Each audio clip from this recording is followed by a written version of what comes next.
જય હિન્દ, જય ભારત, જય દ્વારકાધીશ। હું આપનો ભૌતિક ભૂત આમ આદમી પાર્ટી જુનાગઢ શહેર।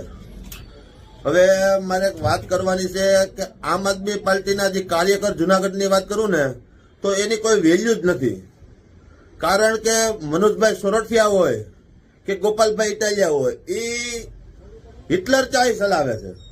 ટૂંક સમયમાં તો હું તમને કહું ને તો એ લોકો હિટલર ચાય ચલાવે છે કે જે નાનામાં નાનો કાર્ય કરતા હોય એ આજ વર્ષની વચ્ચે મહેનત કરે છે તો એની કોઈ વેલ્યુ નથી।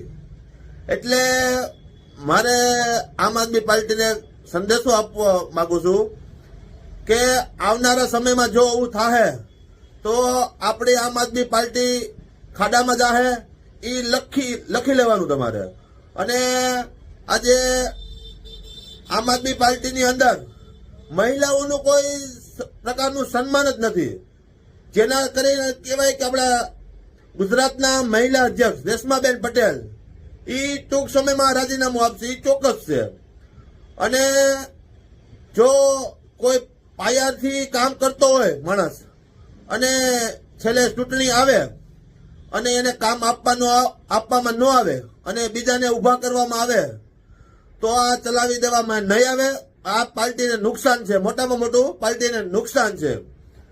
અને બીજી મારે વાત કહેવાની કે ગોપાલભાઈ આજે તમને ઘણા સમય તમે એક રિક્વેસ્ટ કરેલી છે તો તમે કોઈ ધ્યાન દેતા નથી। તમારા નજીકના વ્યક્તિના ફોન ઉપાડો છો, નાના માણસોના ફોન કોઈ ઉપાડતા નથી।